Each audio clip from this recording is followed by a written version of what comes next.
Princípios físicos da água. Quais são eles? E qual a sua aplicação para a fisioterapia?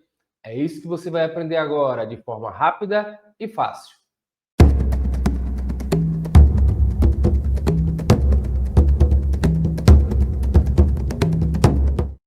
Olá pessoal, tudo bom com vocês? Eu sou o professor Vitor Peixoto, sou fisioterapeuta e na aula de hoje nós vamos abordar os princípios físicos da água e a sua aplicação para piscina terapêutica, tá? Para tratamento de pacientes. Antes de começar, eu vou te pedir para já curtir e compartilhar esse vídeo com seus colegas para a gente aumentar bastante o engajamento e também se inscrever e ativar o sininho para não perder nenhuma das nossas aulas, ok? Dito isso, vamos para a aula. O primeiro questionamento que a gente faz é a respeito do movimento na água e no ar. Onde seria mais fácil de se movimentar? Na água ou no ar? E a resposta para essa pergunta é o famoso depende. Depende de quem está se movimentando, depende do tipo do movimento, depende da direção do movimento. Em alguns contextos vai ser mais fácil na água, e outros contextos vai ser mais difícil na água. Mas se eu perguntar, né, da resistência ao movimento, tá? Essa resistência de vencer a água, ela é muito maior do que no ar, ok? O primeiro princípio que nós vamos estudar é o princípio de Arquimedes, ou o empuxo. E o que é empuxo? O empuxo é uma força exercida pela água com intensidade igual ao peso do volume de água deslocado pelo corpo submerso. Ou seja, quando nós estamos em imersão na água, o nosso corpo ele desloca uma quantidade de água quando eu entro. Por quê? O meu corpo é matéria, a água é matéria. Então eu preciso que a matéria se afaste para que eu possa ocupar aquele lugar. E quando eu desloco essa água, eu tenho uma força que ela é igual à força-peso, mas no sentido contrário, ou seja, de baixo para cima, que está a todo momento tentando me tirar dali, me jogar para fora, tá? Essa força é o empuxo. Então, quanto mais massa estiver submersa, maior a força do empuxo. Até um momento onde todo o corpo está submerso e esse empuxo ele fica constante. Por quê? O empuxo depende do volume de água deslocado pelo corpo submerso. Se o corpo já está completamente submerso, esse volume ele é constante. Então o empuxo ele passa a ser constante a partir daí. Essa força de empuxo ela provoca o fenômeno da flutuação, que é quando um corpo sustentado pelo empuxo ele fica ali estabilizado na superfície da água, tá? Então isso é a flutuação. E para a fisioterapia, quais são os seus benefícios? Primeiro, vai diminuir os efeitos da gravidade. Ele não vai anular, ele vai diminuir os efeitos da gravidade sobre esse corpo que está imerso. Isso diminui a sobrecarga articular, isso pode ajudar em alguns movimentos, tá? Diminui o medo de quedas, porque o paciente ele se sente suportado, ele se sente apoiado pela água e facilita e muito o manuseio do fisioterapeuta. Então fica mais fácil a gente acessar o paciente, colocando o paciente em flutuação, fica mais fácil da gente manipular, mobilizar esse paciente. E as desvantagens é quando o paciente tem membros inferiores flácidos, hipotônicos, que eles vão tender sempre a flutuar, isso pode atrapalhar no posicionamento. E a estabilização do fisioterapeuta. Eu preciso ter uma piscina onde eu consiga trabalhar com a base aberta, joelhos dobrados e a água ali mais ou menos no meu manubrio, no processo tifoide. Então, se eu não consigo trabalhar nessa postura, a piscina é muito funda ou muito rasa, isso vai dificultar bastante o meu trabalho. O que faz um corpo flutuar ou não é a sua densidade. Então, não é uma característica aprendível, é uma estrutura, né? Depende da sua composição corporal. Então, não existe isso de, eu aprendi a boiar. Não, você não aprendeu. A sua estrutura corporal, ela tem uma densidade relativa que te proporciona esse fenômeno, tá? Então, se um corpo ele tem a densidade menor do que 1, ele vai flutuar, você boia. Se o corpo tem uma densidade maior do que 1, ele vai afundar, vai para o fundo da piscina.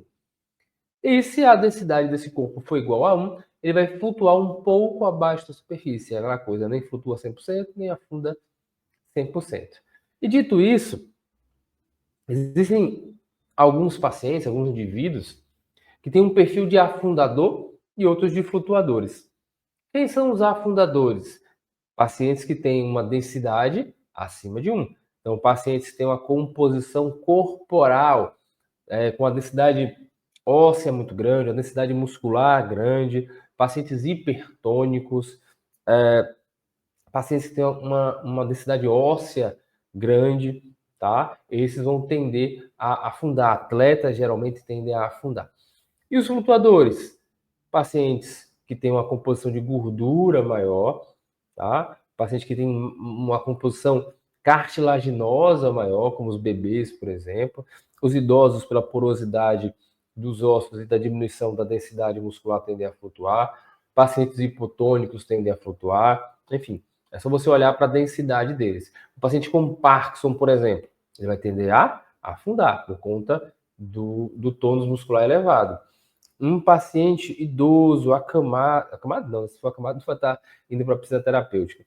Paciente idoso, sedentário, com dor no joelho, a tendência dele vai ser flutuar, ok?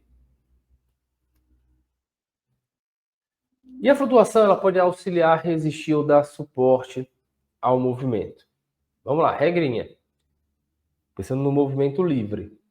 Se eu faço um movimento livre contra a força do empuxo, eu vou ter uma resistência. Se eu faço um movimento livre a favor do empuxo, eu vou ter um auxílio. E se eu faço esse movimento perpendicular ao empuxo, ele vai ser suportado, ele vai ser sustentado. Ok?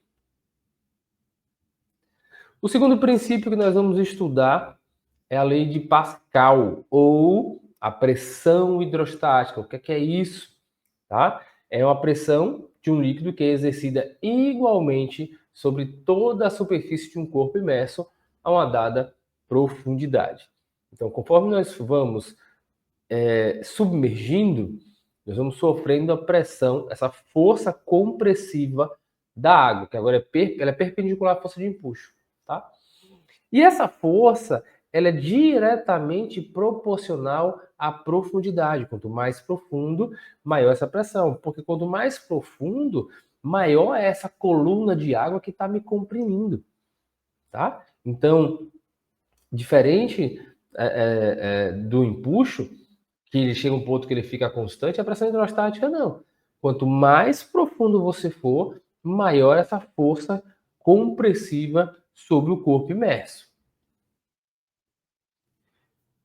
O princípio do metacentro, ou teorema de Bourdieu, ele diz que quando um corpo está em equilíbrio, ele fica, quando as forças atuantes nesse corpo estão em equilíbrio, ele fica estável. Tá? Então, esse ponto de equilíbrio é o ponto do metacentro. Se existe algum desarranjo, alguma assimetria, esse corpo ele vai tender a rodar na água. Então, isso é bom para a gente avaliar possíveis alterações posturais, alterações de tensão muscular. Coloco o meu paciente em flutuação, se ele ficar paradinho, tudo ok. Se ele começar a rodar, aí existe algum desequilíbrio das forças. O teorema de Bernoulli, ou turbulência, isso aqui é muito importante para a gente, tá? Para a atuação do fisioterapeuta. O que ele diz? Que quando um corpo ele se movimenta de forma desalinhada com um fluido, ou seja, ele se movimenta oposto ao fluxo, perpendicular ao fluxo, ou numa velocidade maior do que esse fluxo, ele vai gerar uma turbulência, tá? Ele vai gerar um movimento desordenado, um fluxo desordenado da água. Pensando em piscina terapêutica, a gente não tem fluxo, qualquer movimento gera turbulência, qualquer movimento gera essa perturbação no meio. Por que isso é importante, gente? Quando o indivíduo ele se movimenta, tá? Ele vai gerar um redemoinho. E esse redemoinho, ele pode ser tanto usado terapeuticamente, mas ele pode atrapalhar no tratamento. Então eu preciso entender que toda vez que eu vou me movimentar na água, eu vou gerar essa turbulência. E essa turbulência, ela se propaga pela água. Isso pode interferir em quem estiver ao lado. Você, como terapeuta, se você se movimenta, essa turbulência que você vai gerar pode interferir no seu paciente. Então a gente tem que saber usar isso muito bem. E a turbulência, ela depende, né, a sua resistência, ela depende de dois princípios. A velocidade. Então, quanto mais rápido o movimento na água, maior a resistência. E quanto maior a superfície de arrasto, também maior a resistência, tá? Então, quanto maior essa superfície, maior volume de água eu arrasto, maior a minha resistência e eu vou ter uma grande turbulência. E quando eu gero essa turbulência na região anterior, eu empurro a água e gero essa turbulência aqui na frente, na traseira existe o que a gente chama de efeito esteira. É como se fosse um vácuo na água. Então eu me movimento, eu gero a turbulência, eu empurro, essa água que está na minha frente, ela sai e ela ocupa o lugar de onde eu saí. Esse movimento gera essa esteira. E para que serve essa esteira? Para facilitar o deslocamento. Então, por exemplo, aqui a mamãe pata. Ela vai na frente, quebrando essa resistência, gerando essa turbulência. Atrás dela forma-se um vácuo. Então, os patinhos menores, eles nem precisam nadar muito. Eles são arrastados por esse vácuo que é provocado pela pata que está quebrando a resistência da água ali na frente. Isso a gente pode ver em provas de natação, por exemplo, de maratonas, que é proibido um atleta nadar atrás do outro. Isso é desleal, né? O da frente está quebrando toda a resistência e de trás vai deslizando tranquilamente com a resistência menor, tá? Na fisioterapia, a gente pode usar isso, por exemplo, no treino de marcha. Eu vou caminhando com o meu paciente na frente dele, quebrando essa resistência, ele vem andando de uma forma facilitada. A partir do momento que eu saio da frente dele, isso já gera uma resistência maior, já gera um desafio maior para ele. E aí eu vou progredindo com a velocidade e com o aumento da superfície de arrasto. Para fechar, fricção, viscosidade e refração são alguns princípios complementares.